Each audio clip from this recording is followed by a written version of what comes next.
తల్లిదండ్రుల యొక్క బాధ్యత పిల్లలది, లేదా కొడుకుది, లేదా కూతురుది, లేదా బంధువులది. ఇలా వారి యొక్క ఆస్తుల్లో వీరికి ఎలా హక్కు ఉంటుందో అదేవిధంగా వారిపైన కూడా వీరికి అలా హక్కు ఉంటుంది. ఇక మరి ఖురాన్ మరియు హదీసుల వెలుగులో తల్లిదండ్రుల పట్ల మన బాధ్యతలు చాలా చెప్పబడ్డాయి.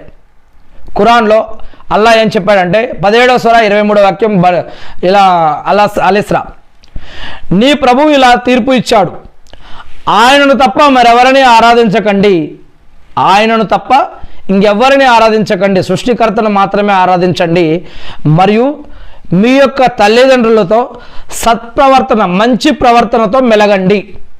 ఇది ఖురాన్ వాక్యం. ఇక కఠినంగా మాట్లాడకూడదు.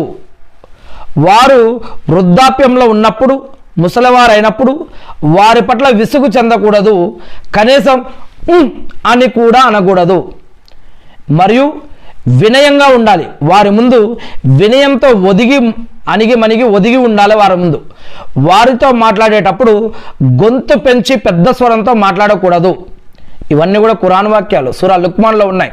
కానీ అదే ఒకవేళ ఆ తల్లిదండ్రులు ఇస్లాంకి వ్యతిరేకంగా ఏమైనా షిర్కు, బిదాతు, హరాం, నేరాలు, ఘోరాలు, మోసాలు, ఇటువంటి అక్రమం, అన్యాయం చేయమంటే కనుక అప్పుడు వారి మాట విననవసరం లేదు.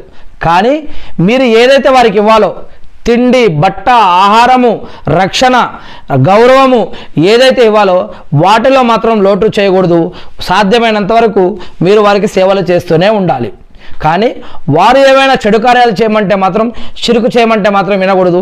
ఇతర కార్యాలు మాత్రం వారికి ఏవైతే హక్కులు ఉన్నాయో ఆ హక్కులు మీపై ఉన్న హక్కులు, వారు ముస్లింలైనా ముస్లింలు కాకపోయినా, మీ తల్లిదండ్రులు ఇస్లాంలో ఉన్నా ఇస్లాంలో లేకపోయినా మీరు వారికి చేయాల్సిన సేవలు, హక్కులు ఇవ్వాల్సిందే.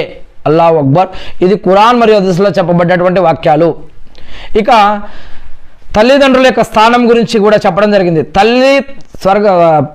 తల్లి పాదాల చింత స్వర్గం ఉంది, తండ్రి స్వర్గానికి ద్వారం వంటి వాడు అని ఇస్లాంలో చెప్పడం జరిగింది.